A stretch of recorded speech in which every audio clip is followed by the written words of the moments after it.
La segunda mitad del siglo XX en América Latina se caracterizó por campañas políticas de intervención patrocinadas por Estados Unidos, dando lugar a gobiernos militares que pretendían purgar las señales del comunismo en la región.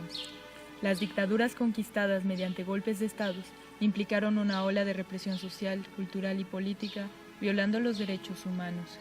Lo que hoy conocemos como Guerra Sucia y la Guerra de Baja Intensidad fueron estrategias utilizadas por los regímenes dictatoriales en América Latina, que bajo una doctrina de seguridad nacional llevaron a miles de mujeres y hombres a ser acusados, encarcelados e incluso ejecutados por pertenecer o simpatizar con el socialismo.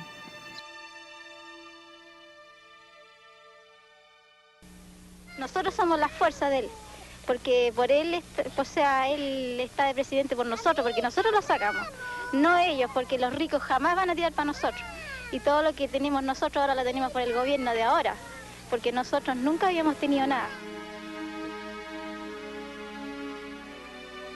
Miles de ellos murieron. Algunos tomaron la difícil decisión de dejar su tierra atrás para sobrevivir. El cine permitió retratar el exilio de los latinoamericanos durante los regímenes militares. El exilio generó una crisis de identidad entre los afectados, quienes deseaban volver al lugar donde habían crecido, así como documentar el proceso político que los había colocado donde actualmente se encontraban. En este sentido, la política de Estado que estableció México como un país de asilo para los exiliados latinoamericanos le brindó refugio no solo a personalidades políticas o de la cultura, sino a artistas perseguidos en general, incluyendo los cineastas, quienes recién buscaban consolidar su legitimidad social como creadores y continuando su labor creativa en territorio mexicano. En la segunda mitad del siglo XX surge el movimiento del nuevo cine latinoamericano, buscando marcar la diferencia ante la distribución de cine norteamericano y mexicano, que se proyectaba de manera masiva en las salas de cine nacional. El movimiento nació con un sentido crítico, integrando otros movimientos como el de la nueva canción de protesta.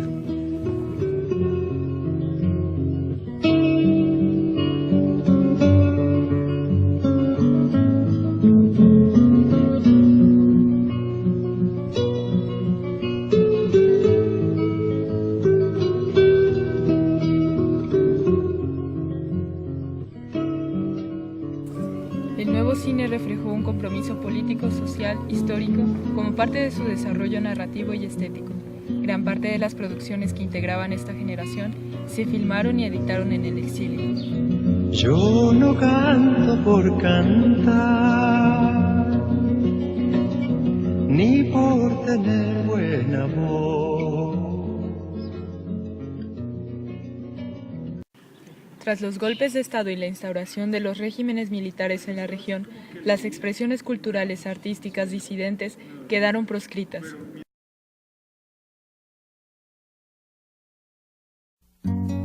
Miguel Liti nació el 9 de agosto de 1942 en Chile, en la comuna de Palmilla, perteneciente a la provincia de Colchagua.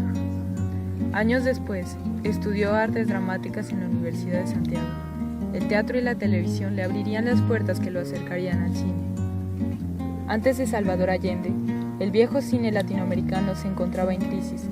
Estaba dominado por empresas cinematográficas norteamericanas, cuyas producciones tenían la función de ser un medio de pacificación y conciliación. Este cine ignoraba la realidad política y social del continente, al tiempo que buscaba generar un consenso de nulo valor crítico.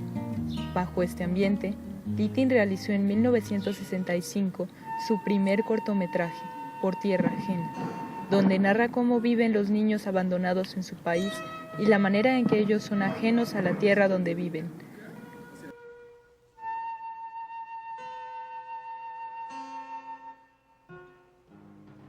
En 1968 filma su cinta más afamada, El Chacal de Nahuel Toro, donde refleja la crisis social de la época. Se puede considerar una especie de crítica hacia la sociedad chilena, cuya denuncia está basada en un acontecimiento real de los años 60.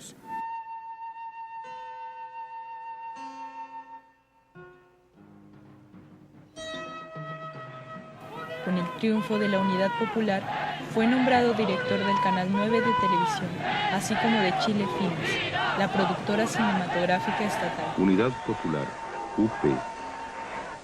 la alianza de las fuerzas democráticas de Chile, comunistas y socialistas, radicales y cristianos socialmente comprometidos.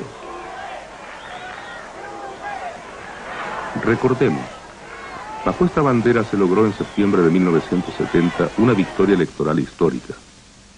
Dr. Salvador Allende Gossens, candidato de... El propósito que asumió al dirigir Chile Films era crear un cine que se enfrentara a las deformaciones de la realidad chilena, construir un cine nacional de carácter revolucionario. El voto fue realmente un arma de lucha para las masas populares.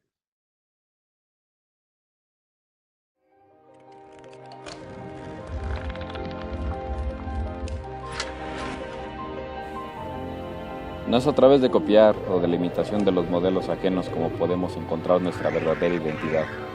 Es en la profundización de nuestra problemática, es en la búsqueda y encuentro de la memoria popular, en la experiencia acumulada, en la lucha por recuperar nuestro rol protagónico en la historia. Es en el destino colectivo, en definitiva, donde encontraremos los elementos, la levadura, arcilla de la construcción de un verdadero y auténtico cine latinoamericano, y por latinoamericano, universal.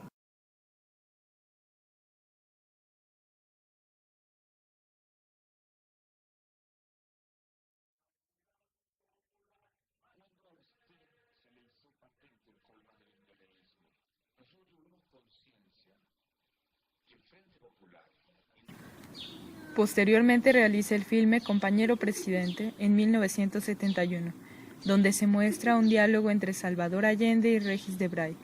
Con ello, se tiene la intención de captar la imagen humana del presidente. Litin está comprometido con las causas sociales, así como a utilizar el cine como una herramienta para entender a la sociedad.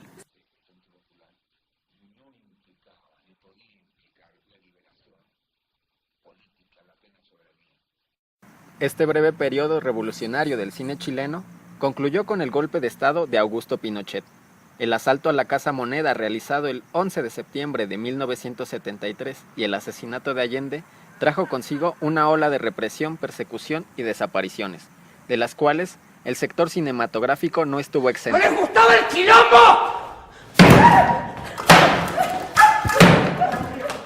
El régimen militar destruyó archivos fílmicos, demolió las instalaciones de Chile Films, clausuró los departamentos de cine de las universidades y convirtió esos estudios a su servicio, concluyendo de esta forma cualquier posibilidad de realizar un nuevo cine chileno. Ante tal situación, los cineastas huyeron del país.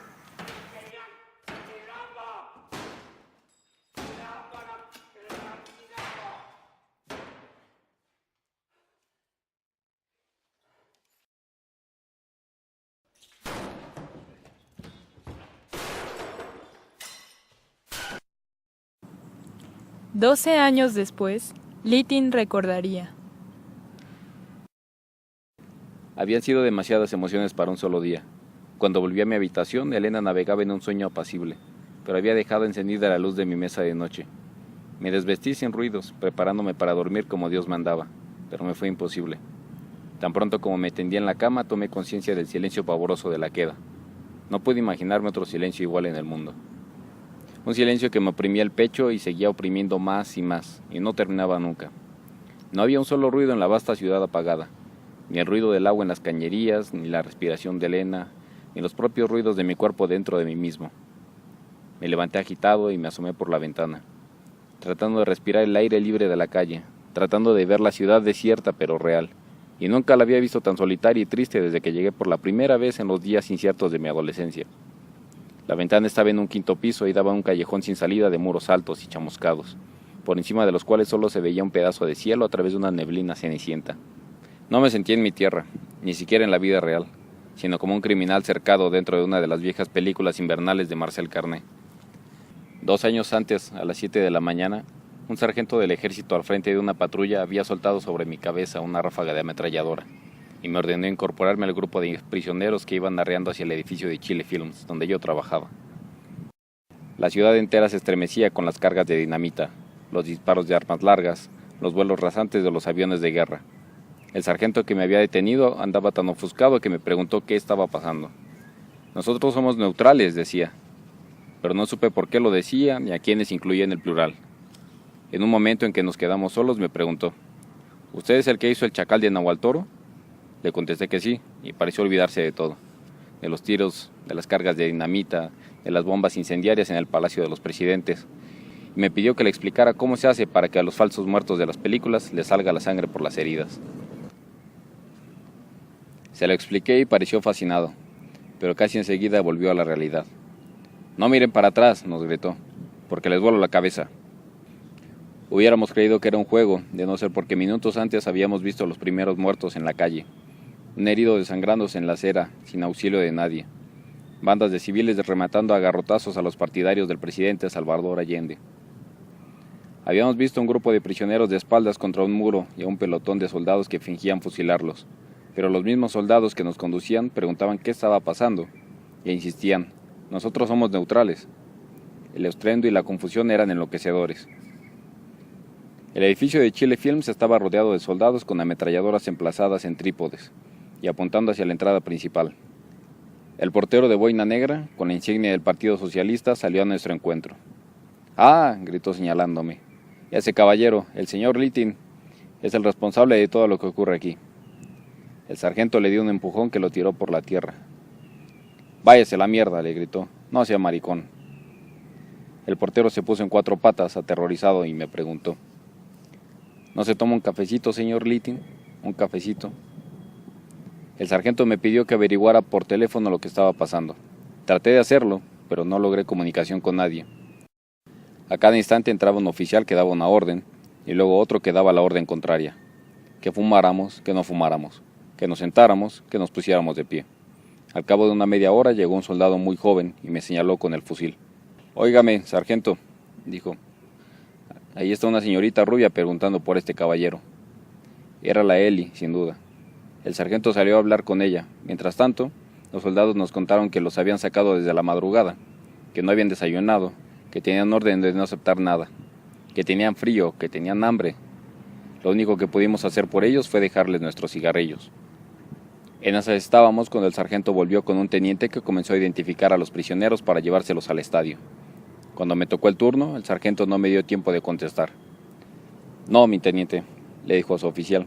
«Este señor no tiene nada que ver. Vino aquí a presentar un reclamo porque unos vecinos le destrozaron a palos el automóvil». El teniente me miró perplejo. «¿Cómo puede ser tan huevón para reclamar nada en este momento?», exclamó. «Mándese a volar». Eché a correr, convencido de que me iban a disparar por la espalda con el eterno pretexto de la ley de fuga, pero no fue así. La Eli, a quien un amigo le había dicho que me habían fusilado frente a Chile Films, venía a recoger el cadáver. En México, las políticas de producción cinematográfica atendían a diversos intereses. El periodo de Lázaro Cárdenas había generado una expansión del cine mexicano que dependía de los créditos otorgados por el Banco Cinematográfico. Los films producidos en México no tenían ningún compromiso social. Se dedicaban a imitar los éxitos taquilleros con apoyo oficial, bajos impuestos y leyes protectoras del cine. En el periodo de Luis Echeverría y López Portillo, la industria del cine era incapaz de establecer condiciones necesarias para su desarrollo. Se usaban fondos públicos para financiar las producciones, anticipando las ganancias sin conocer su éxito real. Luis Echeverría se caracterizó por mostrar una inclinación de izquierda hacia el exterior, razón que puede explicar la relación estrecha que existía entre el presidente y Salvador Allende. Esto favoreció un recibimiento cálido hacia los exiliados chilenos, los cuales en su mayoría eran intelectuales o artistas, quienes pudieron continuar con su vida profesional. Este contexto político internacional y cinematográfico es el que caracterizó la llegada a México de Miguel Littin en 1973. Posterior a su llegada, comenzó a impartir clases en el Centro Universitario de Estudios Cinematográficos. Me encontré con que la cinematografía mexicana pasaba por un momento excepcional de su historia. Había toda una apertura hacia América Latina. Estaba el movimiento de solidaridad con Chile y los cineastas se pusieron en contacto con nosotros inmediatamente. A los pocos días estábamos ya discutiendo sobre proyectos y solidaridades. En 1974, Miguel Littin realiza su primer largometraje en México a partir de una novela de Patricio Mans, Actas de Marusia, que es la historia de una huelga que estalla en una región salitrera al norte de Chile a principios del siglo XX y culmina en una masacre. Al salir al exilio, lo primero que me planteó fue reconstruir la vida alrededor mío, reunir a mi familia y empezar a unir los pedazos dispersos de la memoria para rehacer todos mis objetivos.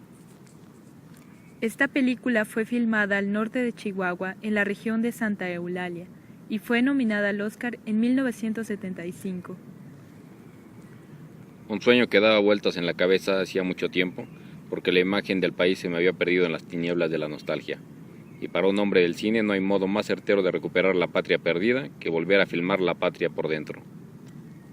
Esta película sería la oportunidad única para Miguel Littín de remembrar su tierra natal por medio de México, mediante el uso de elementos parecidos. Con ello, se puede decir que la Unión Latinoamericana une diferencias, aunque sea en países diversos.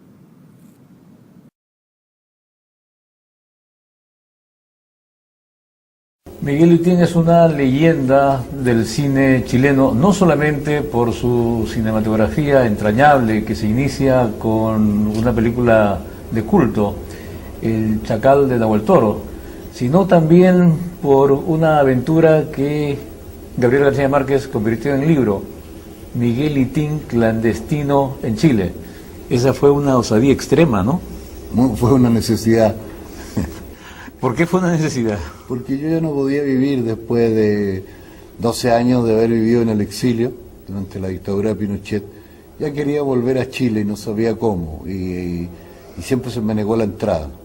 Entonces pues tomé la decisión de ir en forma clandestina y grabar en Chile, filmar y hacer una película que se llama Acta General de Chile. Sentía esa necesidad existencial. Es impresionante cuando llega usted de pronto a la casa de su madre y su madre no lo reconoce. ¿Cómo fue? Es impresionante, de verdad. Incluso cuando yo lo recuerdo, o usted me lo recuerda ahora, me vuelve a impresionar y a golpear muy fuerte, porque fue así, o sea, llegué a la casa... Tal como está contado en el libro. Claro, llegué después de... mi madre vivía en ese momento en la aldea en Palmilla, una aldea que está en la zona central de Chile, en la zona de los vinos. No está la casa, todavía su casa. Y yo esperé que pues, llegara la hora del toque de queda, cuando no transita nadie, para entrar hasta y llegar a verla, sin que ella supiera. No podía saber. Y llegué a esa hora, pues. Y me costó mucho entrar porque había un perro que ladraba y se me enredaba entre las piernas, y era un perro demasiado cariñoso, pero al final logré sortear esto y entré a la sala del comedor y no había nadie, y cada vez que yo avanzaba por la casa, como que pisaba con mayor fuerza, ¿sabes? Porque necesitaba escuchar los sonidos de alguien que existiera, por lo menos yo mismo que existiera. Y pronto divisé yo a mi mamá, que estaba sentada de espalda hacia donde yo avanzaba, como mirando a la pared. Quizás estaba al lado de una chimenea, una cosa así, porque en Chile en esa época hace mucho frío. Y no miró nunca, y entonces avancé golpeando con fuerte, mayor fuerte, más fuerte. Llegué al lado de ella y no miró, no se viró a mirarme. Entonces pregunté, bueno, aquí no saluda a nadie, y entonces ella se gira y me ve y no me conoce. No me conoce. Me dice, no sé quién eres. Seguramente será algún amigo de mi hijo, de mis hijos, dice. Pero ¿por qué vienes a esta hora? No sé quién eres. Entonces yo la tomo, la levanto así de la silla y le digo, pero mamá, le digo, Cristina Cucumides. Claro, soy Miguel. Entonces me dice, me voy a desmayar. No, le digo, no, a catar, porque si se desmaya ahora, señor, ¿qué hacemos? Pasémoslo bien mejor, porque ahora no puedo ir a buscar ni médico ni nada, o sea, aquí se cae el cuento. Entonces se repuso y ahí pasamos. Y además habían preparado el mastul, que solamente se hacía para las grandes ocasiones. Efectivamente. Fue eso mágico, ¿no? Eso que es verdad. Entonces comamos y sirvieron este mastul que solamente se sirve para ocasiones muy, muy, muy especiales. Sorprendente, claro. ¿Y qué lo marcó más? ¿El Chacal de Nahuel Toro o ese hecho, esa osadía? Pues son cosas diferentes, ¿eh? y son momentos distintos. El Chacal de Nahuel Toro me marcó mucho, evidentemente, significó mis inicios como director de cine, y diría más, como ciudadano con una opinión concreta y específica sobre la sociedad chilena, sobre la situación de los campesinos, y una opinión bien fundamentada. Y luego cuando empecé a filmar El Chacal de Nahuel Toro, el mismo día que hice la primera toma, en ese momento me avisaron que estaban naciendo mi hijo, que ahora es director de fotografía y hoy día pasa una película que fotografió que se llama Mi vida con Carlos, y luego mañana Dawson Isla 10, que es la película que hicimos juntos. Bueno, es un fotógrafo importante.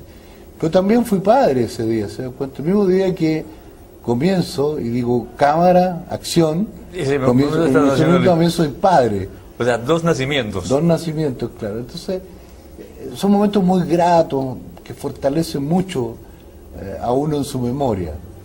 Y el haber hecho uso de un derecho como ciudadano, que fue el de regresar a Chile después que había sido expulsado de Chile por la dictadura, pues me llena también de orgullo y de mucha dignidad.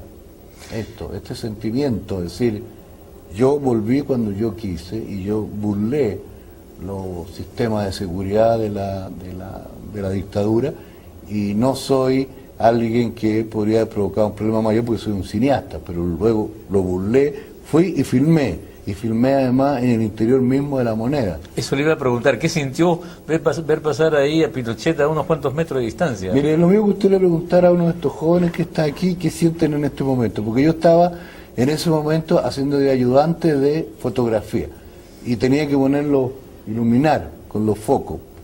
Y entonces yo soy un poco torpe en eso, ¿no? Y no sabía cómo enchufar la luz. Entonces la verdad estaba más preocupado de eso que de quién venía caminando, que era Pinochet. Pero que el fotógrafo me daba instrucciones muy precisas, que encendiera rápido la luz. Y como yo andaba disfrazado en ese momento de electricista, pues traté de cumplir lo mejor que podía con mi papel. Y después de eso... Ahora yo sobre este personaje que estamos nombrando, que ya Dios lo tiene a bien recaudo, como podría decir una de mis tías, que son muy fervorosas, no siento nada especial en realidad, no tengo nada especial. Él representa un sistema político y social que se trató de imponer en Chile y que ahora ya es parte del pasado.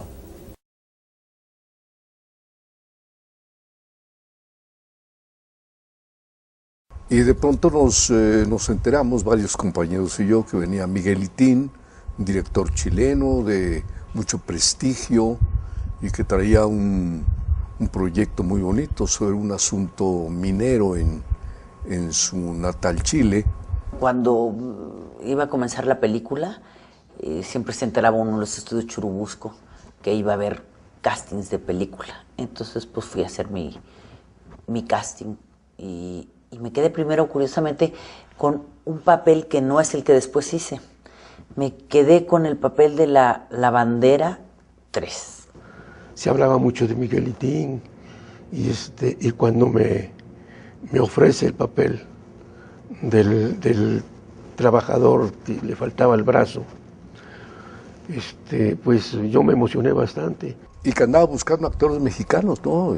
Entonces, pues ahí vamos a la maquila a presentarme, le llevé fotos, me vio. Yo estaba haciendo en ese momento una telenovela y traía barba. Entonces me vio y me dijo que sí, que estaba muy bien, que le gustaba mi tipo y las fotos que vio y algunas películas que creo que había visto de diferentes compañeros, entre otros yo. Y bueno, pues había que ir a Chihuahua. Y al llegar a Chihuahua, y nos llevaron antes para que nos pusiéramos más morenos, ahí oigo una noche, tenemos como una semana, y no empezábamos, que el papel que después yo hago, lo iba a hacer otra actriz. Y al final no sé qué pasó, a última hora no se pusieron de acuerdo, y quedaba vacante. Entonces yo me acerco y le digo a Litín que si me dé ese papel, y él me dice que no, que estoy muy joven, que es un papel de una persona un poco mayor que yo, que estoy realmente muy joven para ese papel y que estoy muy flaca. Él tenía una idea de mí que yo desconocía, pues él me tenía como muy buen actor. Y yo, bueno, siempre he manejado la modestia, el no ser escandaloso, el ser respetuoso con todos, con mis compañeros, con todos. Y algo de Chihuahua. Llega el día anterior a que yo entrara a filmación y me dice Miguelitín, hay que tumbarse la barba, ¿eh? Digo, ¿cómo? Sí, usted va a ser un militar chileno y de ninguna manera puede llevar barba.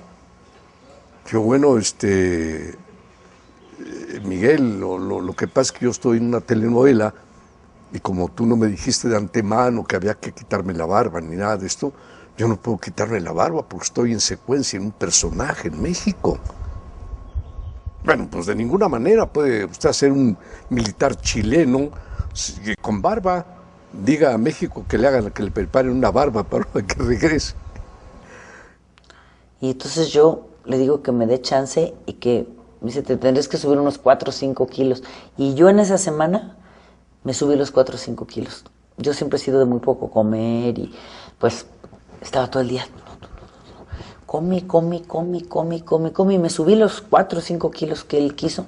Me hizo un casting un sábado y todavía me estuve otros 4 o 5 días sin saber, con muchos nervios, pero ya estando en Chihuahua, dije, si no, pues yo ya estoy adentro, haré de todas maneras la Lavandera 3. Cuando por fin vieron Roches al sábado siguiente que llegó y me lo dieron. Yo no puedo ordenar en Televisa que me hagan una barba porque me va a llegar y quién sabe qué, ¿no? Bueno, pues ¿cómo le hacemos? Le digo, no, pues dejo la película, no hay ningún... No, pero mañana entra usted a filmación y como la película no puede retrasarse, que no sé qué. Total, estaba Anuar Vadim, Miguelitín y yo y hablamos a México. Hablé con Antulio, finalmente lo consiguieron. Digo, Antulio, pasa esto. Y me dice, no te preocupes, aquí te preparamos una barba. Dije, órale, y abajo la barba, man. Me sentía yo muy realizado, pues, como muy importante, ¿no? Imagínate nada más.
Que todo cambiará.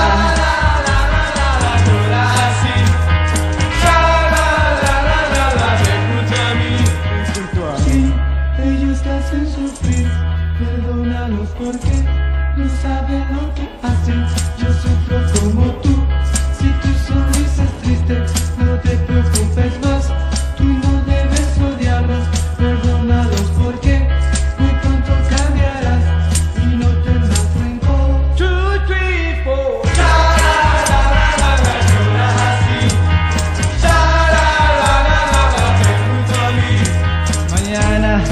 Tú verás que todo